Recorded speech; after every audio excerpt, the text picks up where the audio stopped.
Friends, இன்றைக்கி நம்ம பூரண கொழுக்கட்டை எப்படி செய்கிறதுன்னு பார்க்கலாம். இந்த மெத்தடில் செஞ்சிங்கன்னா உங்களுக்கு ரொம்ப நேரம் ஆனாலும் சாஃப்டாகவும் விரிசல் எதுவும் இல்லாமல் இருக்கும். முதல்ல பூரணம் செய்கிறதுக்காக கடாய் நல்லா சூடானதும் அரை கப் அளவு வேர்க்கடலை சேர்த்துக்கலாம். வேர்க்கடலையை ஸ்லோ ஃப்ளேம்லேயே நல்லா நிறம் மாறி வாசனை வர வரைக்கும் வறுத்துக்கலாம். இப்போ இது போல் நல்லா வறுபட்டதும் இது ஒரு தட்டில் கொட்டி நம்ம ஆற வச்சிடலாம். அதே கடாயில் 6 ஏலக்காய் சேர்த்துக்கலாம். 1/4 கப் அளவு பொட்டுக்கடலையும் சேர்த்துட்டு இது லேசாக சூடு வர அளவுக்கு வறுத்துட்டு இதையும் தனியாக ஒரு தட்டில் எடுத்து வச்சிடலாம்.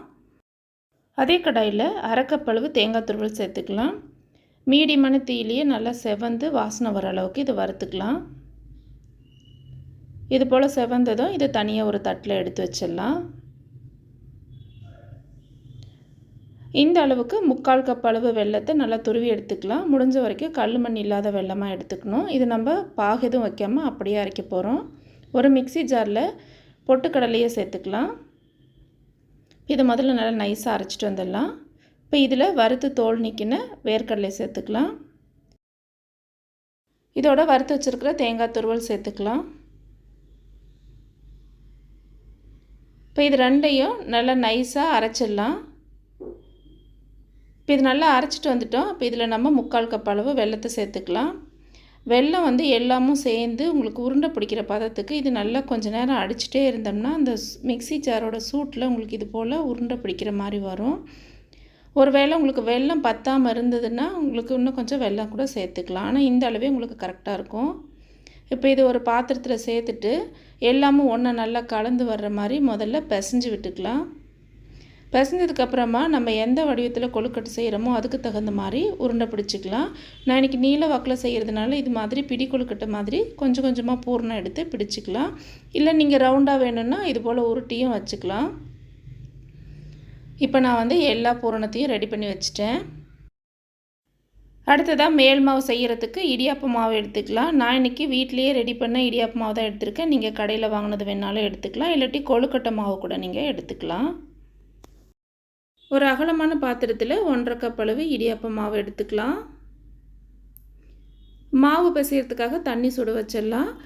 1 கப் இடியாப்ப மாவுக்கு 1லிருந்து 1.25 கப் அளவு தண்ணி தேவைப்படும். அது மாவோட தன்மையை பொறுத்து மாறும். என்னோடய மாவுக்கு பார்த்திங்கன்னா 1க்கு 1 வச்சாலே கரெக்டாக இருக்கும். ஆனால் நீங்கள் 1.25 வச்சுக்கோங்க. மாவு கலக்கும்போது தேவையான அளவு சேர்த்துக்கலாம். இப்போ இதில் சிட்டிகை உப்பு சேர்த்துக்கலாம். 1 ஸ்பூன் அளவு நெய் சேர்த்துடலாம். இப்போ இந்த தண்ணி நல்லா தளன்னு இது போல் கொதிக்கணும். இப்போ ஸ்டவ் ஆஃப் பண்ணிடலாம்.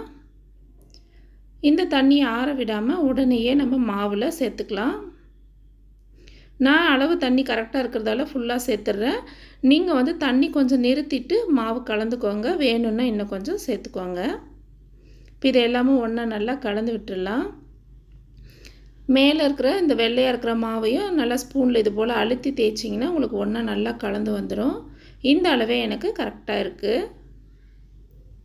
இப்போ இது எல்லாமும் நல்லா கலந்து விட்டாச்சு.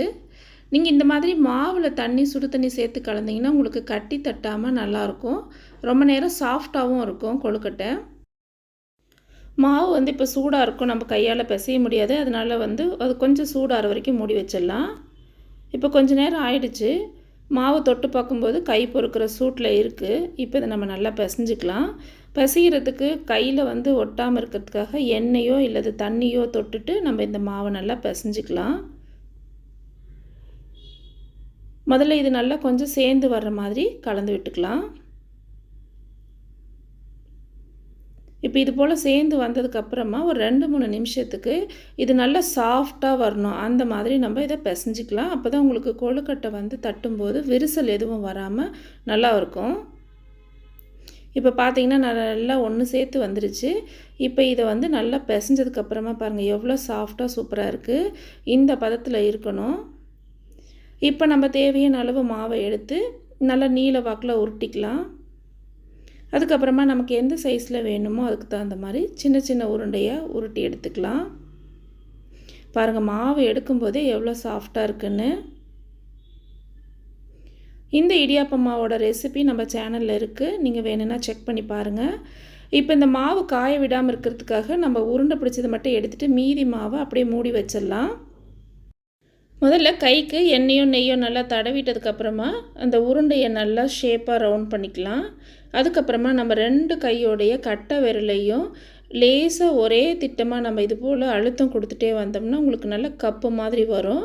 அழுத்தும் போது மேலே வந்து கொஞ்சம் தடிமண் இல்லாமல் இருக்கிற மாதிரி இது போல் அழுத்தி எடுத்துக்கிட்டிங்கன்னா சூப்பராக இருக்கும். பாருங்கள் எவ்வளோ சாஃப்டாகவும் இருக்குது, விரிசல் இல்லாமல் இருக்குது.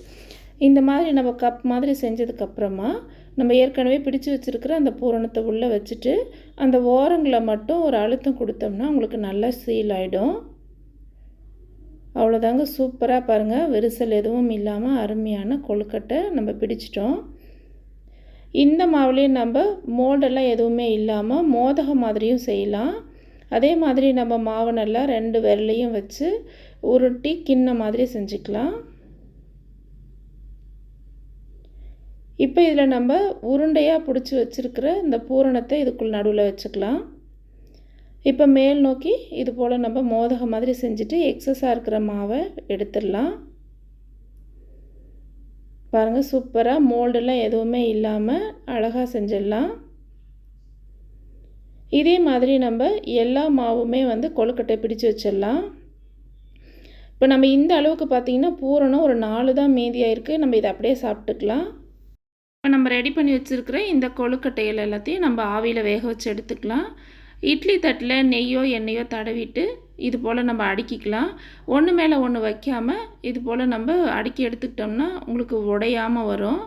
இப்போ இட்லி பாத்திரத்தில் தண்ணி நல்லா தளன்னு கொதித்ததுக்கப்புறமா இந்த தட்டுக்குள்ளே வச்சுக்கலாம். இப்போ இதை மூடிட்டு ஒரு 7லேருந்து 10 நிமிஷம் வேக வச்சு எடுத்துக்கலாம்.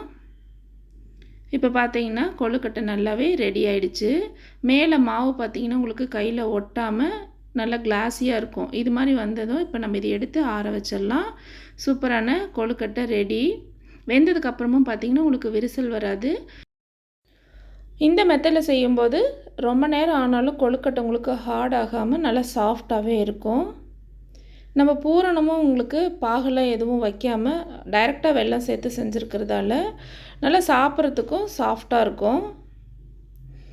இந்த ஈஸியான பூரண கொழுக்கட்டையை இந்த விநாயகர் சதுர்த்திக்கு ட்ரை பண்ணி பாருங்கள். இந்த வீடியோ உங்களுக்கு பிடிச்சிருந்தால் சேனலை சப்ஸ்கிரைப் பண்ணுங்கள், கூடவே பெல் ஐக்கானை கிளிக் பண்ணுங்கள். தேங்க்யூ ஃபார் வாட்சிங்.